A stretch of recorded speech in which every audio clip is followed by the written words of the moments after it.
이번에는 섹터 얘기입니다. 오프닝 때 잠시 말씀드렸지만 반도체 얘기 안 할 수가 없습니다. 당장 내일 삼성전자의 3분기 실적 가이던스가 나오기 때문인데요. 가이던스가 나오고 나서 상승의 어떤 시발점이 될지 아니면 우려했던 피크아웃 논리가 재점화될지 이분 모시고 자세한 얘기 나눠보도록 하겠습니다. 유진투자증권의 이승우 리서치 센터장입니다. 안녕하십니까? 네, 안녕하세요. 네, 안녕하십니까? 일단 제가 말씀드린 것처럼 내일 아마 삼성전자가 3분기 실적 가이던스 나올 텐데 저도 오다가 뉴스라든지 데이터를 보니까 생각보다 상향 조정이 많이 돼 있더라고요. 되게 높게 보시는 분들은 17조까지도 오르시던데 어떻게 보세요, 센터장님은? 네, 저희도 실적이 되게 좋을 것 같고요. 네.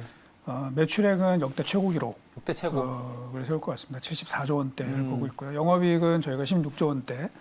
제가 좀 초반에 쓴 편이긴 한데, 네. 16조 원대를 기록하지 않을까. 그래서 역대 2위의 기록을 내지 않을까 생각을 하고 있습니다. 약간 배경 설명이 가능할까요? 왜 이렇게 환율 효과도 얘기를 많이 하시더라고요. 예, 환율 효과도 분명히 있는 것 같습니다. 2분기 평균 환율이 1,120원 정도였고요.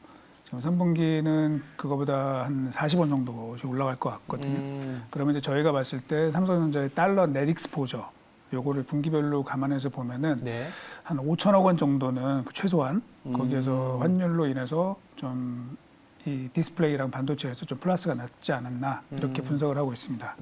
알겠습니다. 일단 실적은 굉장히 좋게 나올 가능성이 높다. 물론 근데 시장에서 모르는 부분은 아니라 갖고 이게 주가에 소위 말하는 상승 트리거가 될 거냐라는 거는 또 다른 문제일 것 같은데 오늘도 사실 시장이 전반적으로 강한 랠리를 보이고 있지만 반등이 나오고 있지만 삼성전자 하이닉스는 상대적으로 조금 부진하거든요. 네. 삼성전자 7만 전자가 좀 위태위태한 상황인데 이 실적이 잘 나오는 게 반등의 계기가 될까요?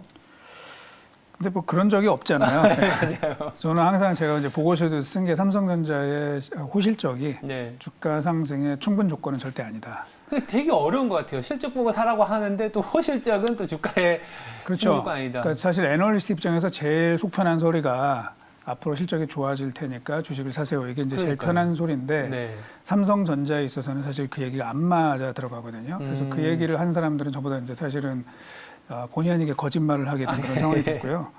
제가 볼 때 이제 삼성전자 주가의 트리거는 좀 다른 데 있는 것 같습니다. 네. 결국은 첫째는 메모리 가격이 안정 내지는 좀 올라가야 될 것이고요. 네. 두 번째로는 제가 이제 과거에 분석을 해보면 삼성전자의 주가는 지금 당장 현재 분기 또는 다음 분기 그 실적이 아니라 최소한 한 3분기 뒤, 그러니까 9달 이후에 실적이 반전이 될 것이냐 그런 기대감에 의해서 움직이는 경향이 나타나고 있습니다. 데이터상으로. 네. 그래서 결국은 이제 지금의 주가 포인트는 내년도 하반기 때는 과연 반도체 업황이 좋아질 수 있을 것인지 거기에 지금 초점을 맞춰야 될 것 같고요. 지금 당장은 사실은 우리가 내년도 하반기 어떻게 될지 모르잖아요. 그렇죠. 그러니까 이제 그런 불확실성이 좀 남아 있다라고 좀 봐야 될 것 같고요. 네. 또 하나는 사실 이제 파운드리입니다. 메모리는 지금 우리가 삼성전자 하이닉스 밸류에이션이 낮다 이렇게 아무리 얘기를 해봐야 이게 통하지 않는 이유가 마이크론도 지금 PR이 한 8배 정도 되고요. 웨스턴 디지털도 한 6배 정도밖에 안 됩니다. 결국은 지금 반도체 내에서도 성장하는 반도체와 과거에 그 굴뚝 이미지가 있는 그런 반도체가 완전히 나눠지고 있습니다. 그러면 삼성전자도 이제 기존의 메모리를 잘하는 것보다는 새로운 이제 성장 동력으로 평가받고 있는 파운드리에서 의미 있는 실적 개선을 보여주는 게 꼭 필요하다. 이렇게 봐야 될 것 같고 끝으로는 좀 전략적인 변화입니다. 우리가 이제 삼성전자 제가 좀 여러 차례 지적을 한 거는 삼성전자가 매출 200조 원을 넘은 게 2012년도예요. 그리고 작년도에 매출액이 2020년도에 236조 원이었거든요. 8년 동안 매출 성장이 별로 없었죠. 그러네요. 오히려 냉정하게 보면은 삼성전자의 매출 성장률은 한국 GDP 성장률을 하회했다 이렇게 봐도 크게 과언이 아닙니다. 그러면 결국은 이 새로운 성장 동력을 이끌어낼 수 있는 어떤 전략적인 변화를 하면 다들 아시겠지만 M&A라든지 또는 어떤 사업의 구조적 변화 이런 것들이 좀 뒷받침돼야지 밸류에이션이 올라가지 않을까 이렇게 기대를 합니다. 일단 정말 잘 짚어주신 것 같아요. 네 가지 조건, 뭐 메모리 가격부터 시작해서 쭉 이제 매출이 정체된 걸 뭐 성장의 어떤 인자를 조금 투자자들한테 줘야 되는 거 아니냐 이런 얘기까지 해주셨는데, 그 들리는 얘기로 의하면은 지금 출하량이 생각보다 많다라고 하더라고요. 그러면 가격이 더 하락을 하는 걸 우리가 계속 볼 수밖에 없는 상황이지 않겠습니까? 출하량이 좀 많았던 거는 네. 결국은 올해 상반기 동안에 네. 뭐 PC라든지 네. 또는 모바일 이런 쪽에 디맨드가 생각보다 좋았어요. 그러니까 사실은 작년 이맘때쯤에 올해 PC 성장률에 대해서 시장 조사기관들이 예측을 한 거는 한 5% 정도 성장할 것이다. 네. 그런 얘기를 했는데 올해 1분기에 PC 성장률이 글로벌리 물론 이제 기저효과가 있긴 하지만 57%가 나왔습니다. YOY로. 전혀 예상하지 못했던 그렇죠. 수준이었고 결국은 코로나로 인해서 소비가 줄 줄 알았는데 이제 그렇지 않았던 것이죠. 이제 그러다 보니까 당연히 반도체 필요량도 좀 많아지고 또 거기에다가 뭐 미중 갈등 이슈 또 코로나로 인한 이 서플라이 체인의 불확실성 이런 것들 때문에 안전 재고를 가져가려고 하는 그런 수요가 거의 겹쳐져서 좀 출하가 좀 많이 이루어진 측면이 있습니다. 그런데 이제 지금부터는 사실은 그 최근에 이제 그 비메모리 반도체 부족으로 인해서 네. 오히려 그 많았던 부품 재고를 일부 좀 조정해야 되는 필요성들이 좀 생기면서 주문이 감소할 가능성까지 좀 있게 되면서 이제 가격이 좀 하락세를 보이고 있는 것이라고 말씀드릴 수 있습니다. 네, 알겠습니다. 일단 이제 메모리 쪽 수요나 이런 걸 얘기를 드렸던 이유 중에 하나가 일단 관심을 많이 가지시는 분들도 있고 뭐 그게 크게 수요로 연결되겠냐 하시는 분들도 있는데 DDR5 전환을 얘기를 많이 하시더라고요. 요거는 뭐 메모리 시장의 게임 체인저까지 될 수 있는 부분일까요? 사실은 이제 뭐 DDR 뭐 3, 4, 5 이게 계속 매번 나오는 이야기인데 네, 맞습니다. 이제 올해 조금 더 관심을 많이 가지시는 이유는 네. 기술적인 한계랑 같이 좀 맞부딪힌 측면이 있습니다. 즉 EUV 테크놀로지가 이제 비메모리를 넣어서 메모리에 적용이 되는 것과 맞물려서 네. 이게 조금 이슈가 될 가능성은 있습니다. 그래서 뭐 게임 체인저라고까지는 제가 모르겠지만 어쨌든 네. D램 업체들 간에 DDR5 또 EUV 테크놀로지 이거에 잘 준비가 되어 있는 회사랑 그렇지 않은 업체랑의 어떤 실적의 좀 방향성이 달라질 가능성은 충분히 있고요. 네. 올해 메모리 업체들의 주식을 보면 뭐 전체적으로 안 좋았지만 특히 마이크론에 비해서 우리나라 국내 업체들이 상당히 안 좋았거든요. 네. 그 이유는 마이크론이 올해 같은 경우에는 원가 절감 폭이 상당히 컸다 이런 평가를 받고 있는데 지금 마이크론이 아마 EUV와 관련돼서는 좀 많이 고생을 할 것 같습니다. 그래서 내년도에는 오히려 국내 이 메모리 양사가 마이크론 대비 조금 더 이 개선된 실적 그 방향성을 나타내지 않을까 그렇게 기대를 합니다. 이것도 뭐 괜찮은 뉴스라고 보는데 네. 아까 이제 센터님께서 말씀하신 것 중에 뭐 메모리도 메모리지만 이제 밸류에이션이라고 하는 부분들이 레벨업이 되려면 비메모리를 좀 봐야 된다라는 얘기를 네. 하셨잖아요.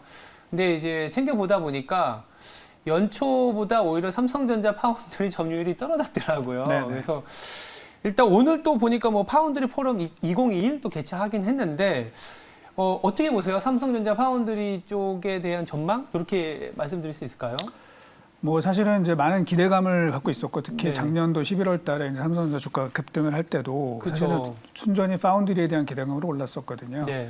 근데 지금 우리 진행자께서 말씀하신 것처럼 올해 상반기 때 실적은 사실 좀 처참했습니다. 네. 그거는 이제 EUV가 이제 적용이 되면서 생각보다 수율이 좋지 않았고 특히 이제 텍사스의 그 기상 한파의 영향으로 인해서 삼성전자 같은 게 좀 데미지를 많이 입었죠. 네.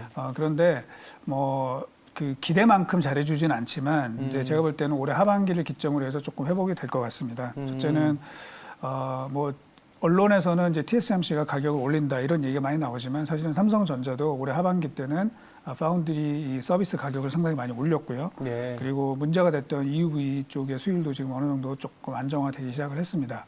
그래서 뭐 기대만큼은 아니지만 어쨌든 TSMC와의 격차를 하반기부터는 조금씩 좁혀나갈 수 있는 그 기회가 있다. 그렇게 좀 보고 있습니다.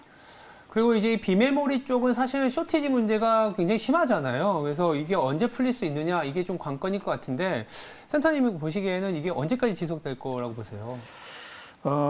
솔직히 말씀드리면 잘 모르겠고요. 네. 왜냐하면 이제 저희가 원래 하반기, 그러니까 연말 전에는 이게 좀 풀릴 것이다. 네. 뭐 그렇게 생각을 했었는데 좀 일단 빗나갔고 그 이유는 이제 근본적으로 저희가 보면은 이 비메모리 쇼티지의 근본 이유는 네.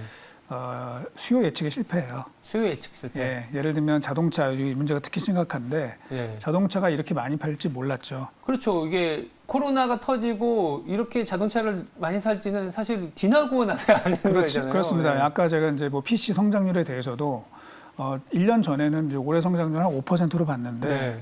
뭐 지금 현재 올해 지금 좀 하반기 때 떨어진다고 해도 10% 후반대 성장이 나올 것 같거든요. 예. 즉 그런데 이제 특히 자동차에 비해서 그나마 IT 업체들은 좀 빨리 움직였어요. 그래서 어느 정도 물량을 좀 확보를 할 수 있었는데 이제 자동차는 좀 그러지 못했었고요. 네. 결국은 이제 또 자동차 산업이라는 건 미국에서 굉장히 중요한 산업이잖아요. 그렇죠. 뭐 특히 선거랑도 연결된 뭐 러스트 벨트 흔히 말하는 이제 스윙 스테이트 여기가 연결된 게 이제 자동차 산업이다 보니까 예. 굉장히 지금 정치인들이 그쪽에 압박을 많이 넣고 있고 그런 여파가 결국은 이제 다른 분야에까지 좀 영향을 주고 있습니다. 특히 그런 상황에서 동남아의 그 코로나 봉쇄 조치가 또 있었고, 그 다음에 또 우리 지난주부터 이제 중국의 전력난 이슈까지 겹치면서 사실은 지금 예측하기가 굉장히 어렵습니다. 그렇지만 중국 전력난이 뭐 그 최악의 상태로만 가지 않는다 그러면 뭐 내년도 초를 좀 지나면서부터는 조금 지금보다는 해결될 가능성이 높아지지 않을까 그렇게 생각을 합니다. 이게 비메모리만 얘기해도 지금 글로벌 증시가 좀 고민하는 부분들이 다 겹쳐져 있긴 하네요. 그래서 사실 쉽지는 않겠지만 내년 정도 가면 좀 풀릴 수 있다라고 보고 있는데 이제는 좀 약간 개별 아니면 반도체 하면 사실 삼성전자하고 하이닉스잖아요. 그래서 어떻게 보면 투자자분들이 이제 듣기 편하게 그럼 삼성전자가 안고 있는 호재, 악재 아니면 삼성전자보다는 하이닉스는 또 워낙 많이 하락을 해서 보니까 PBR 1배가 깨졌더라고요. 그래서 그 두 업체한테 지금 뭐 맞닥뜨린 호재나 악재 가격 수준을 조금 말씀해 주실 수 있을까요? 일단 악재는 이제 중국의 전력난 요게 이제 좀 불확실성을 말씀하셨던... 키운 부분이고요. 네. 또 하나는 이제 디램 가격이 지금 빠지고 있다라는 것이죠. 반면에 이제 호재는 지금 우리 말씀하셨지만 네. 이미 주가가 많이 빠졌다는 거예요. 이게 최근에 주가가 빠진 게 아니라 삼성전자는 1월 달을 고점으로 해서 주가가 계속 이미 그렇죠. 시장 대비 상당히 언더퍼폼을 많이 했고 SK 하이닉스도 뭐 최근에 좀 빠지긴 했지만 어쨌든 주가가 많이 빠졌고 이제 밸류에이션 자체가 사실은 제가 볼 때는 조금 억울할 정도로 좀 많이 낮아 있는 상황이다. 그래서 이제 그게 결국에는 좀 주가가 더 이상 하락하지 않는다 그러면 지금부터는 조금 그 위쪽을 쳐다봐도 되지 않겠느냐 그렇게 좀 말씀드리고 싶습니다. 근데 이제 뭐 비메모리라든지 전략적인 선택도 말씀하셨지만 이 메모리 가격이 한번 하락하기 시작하면은 또 무섭게 하락하고 그 기간도 되게 컸었잖아요. 그게 이제 과거랑 좀 약간 달라진 부분인데요. 그런가요? 예. 그 뭐냐면은 이번 사실 반도체 사이클의 그런 가장 큰 특징은 예. 과거랑 좀 다릅니다. 그러니까 뭐냐면은 가장 중요한 변수는 코로나고요. 두 번째는 이제 미중의 갈등입니다. 네. 그거에 따라서 결국은 안전 재고를 누가 얼만큼 확보하느냐 이 싸움이 굉장히 이제 중요한 가격의 변수로 등장을 했었고 네. 그 와중에 이제 예를 들면은 지금 현재 가격이 하락하고 있는 거는 세트 업체들, 네. 세트 업체들이 재고가 좀 많다. 이것 때문에 이제 주문이 줄어들 가능성이 있다라고 보는 거죠. 네. 그래서 가격이 좀 빠지고 있는데 그나마 다행인 거는 뭐냐면 삼성전자랑 SK 하이닉스 또는 마이크론의 재고는 굉장히 적습니다. 이 얘기는 뭐냐면 가격이 일정 수준 하락하게 되면 예. 추가적인 가격 하락을 원하지 않을 경우에는 출하를 조절할 수 있다는 거죠. 그쵸. 그래서 저희는 뭐 지금 내년도 1분기까지 가격이 뭐 현재 수준보다 한 20% 정도 추가로 하락하게 되면은 예. 삼성이나 SK 하이닉스가 출하를 조정하면서 가격은 어느 정도 이 버티기는 그런 전략을 쓸 가능성이 높다라고 봐서 과거처럼 뭐 2년, 3년 이렇게 주구장창 빠지는 그런 사태는 벌어지지 않을 것으로 보고 있습니다. 일단 SK 하이닉스 기준으로 보면은 과거처럼 빠지더라도 가격은 이미 그거 이상으로 하락했기 때문에 네. 말씀하신 대로라면은 뭐 과점화돼 있고 오히려 우리나라 기업들이 가격을 소위 말하는 핸들링할 수 있는 수준이 되기 때문에 그렇게까지 깊어지진 않는다라는 얘기였고요. 일단 전체적으로 IT 하드웨어를 다 담당하시잖아요. 그래서 전반적인 이 IT 하드웨어 전망 그리고 투자 전략 좀 부탁드리겠습니다. 그 IT 산업을 크게 보면은 이제 IT 하드웨어가 있고 IT 소프트웨어 서비스가 있는데요. 네. 뭐 기본적으로는 당연히 서비스나 이 소프트웨어 쪽이 더 좋습니다. 네. 다만 이제 IT 하드웨어에서도 보면은 세트가 있고 이제 부품을 이렇게 크게 나눌 수 있는데요. 네. 당연히 저희는 세트보다는 이제 부품 쪽에 포커스를 두고 있고요. 다만 이제 세트 쪽에서는 자동차 전장 그리고 산업 전장 이쪽은 뭐 자율주행이나 또는 IoT 이런 거 맞물려서 조금 더 성장성이 높다 이렇게 보고 있고요. 부품 쪽에서는 뭐 반도체는 사실은 우리 AI 또 미래 4차 산업혁명의 핵심이기 때문에 네. 근본적으로 좋게 보고 있습니다. 이 전략만 크게 그 미스를 하지 않는다면 반면에 이제 부품의 또 다른 이제 종류의 디스플레이 같은 경우에는 이 중국과의 경쟁이 사실은 우리한테 굉장히 큰 부담이기 때문에 네. 조금 부담스럽다. 물론 이제 산업은 좋아질 것 같지만 지금 사실은 중국과 어떻게 보면 불공정이 게임을 하고 있는 상황이라 사실은 굉장히 좀 벅찬 부분이 있고요. 패널 가격이 계속 빠지더라고요. 예, 뭐 많이 올랐고 아, 그다음에 그런가요? 이제 지금 빠지고 있는 상황이고요. 아, 네. 배터리는 이제 굉장히 좋게 보고 있습니다만 다만 이제 밸류에이션이 좀 높죠. 그래서 그렇죠. 미리 좀 많이 반영된 부분이 많아서 뭐 좀 종합해서 보자면은 반도체 조금 실망스럽긴 하지만 지금 올해의 성적은 뭐 내년도 이후에는 조금 기대를 가져볼 만한 수준이 아닐까 그렇게 생각을 합니다. 일단 그럼 전체적으로는 세트보다는 부품이라고 말씀하셨잖아요. 거기다가 저도 이제 그 주신 거를 이제 보면서 보니까 사실 좀 만만치는 않은 것 같아요. 보니까. 예, 그렇습니다. 뭐 이제 배터리는 좋은데 밸류에이션이 좀 너무 높다라는 네. 거. 그리고 최근에는 뭐 증시 속설에는 이런 것도 있지 않습니까? 이제 변동성이 시장 전체적으로 좀 크게 나오면 주도주가 변한다. 그전에는 2차 전지였기 때문에 조금은 변할 가능성도 있는데 그러면 조금 더 좀 좁혀서 이렇게 좀 부품 업체 중에서도 좀 더 이렇게 관심 있게 우리가 중장기적으로 좀 쳐다봐야 되는 쪽 한번 말씀해 주실 수 있으세요? 뭐 일단 저는 뭐 삼성전자, SK 하이닉스 좋게 보고 있고요. 오히려, 네. 그다음에 왜냐하면은 우리 뭐 올해 주식을 보신 분들은 아시겠지만 그쵸. 삼성전자가 2년 연속 시장 대비 언더퍼포한 경우는 없습니다. 저도 잘 그려보는데 네. 많이 하락했더라고요. 네, 그래서 지금 좀 실망스러울 때 네. 오히려 주가가 지금 뭐 진입을 하시면 좀 괜찮을 가능성이 높고요. 네. 또 하나는 이제 반도체가 지금 뭐 이 단순한 이제 산업의 쌀 이를 넘어서 사실은 국가 전략적인 어떤 무기화되고 있는 그런 상황이기 때문에요. 반도체 투자가 계속 늘어날 것 같습니다. 따라서 이제 반도체 장비주들, 국내 반도체 장비주들이 지금 밸류에이션이 많이 낮아져 있거든요. 예. 그래서 지금 조금 소외받을 때 그렇죠. 이렇게 그 포트에 좀 담아놓고 좀 길게 기다리시면은 한번 큰 그 수익을 얻지 않을까 그렇게 좀 말씀을 드리고 싶습니다.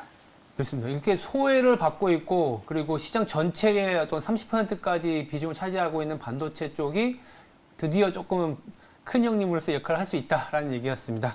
지금까지 유진투자증권의 이승우 리서치 센터장이었습니다. 감사합니다.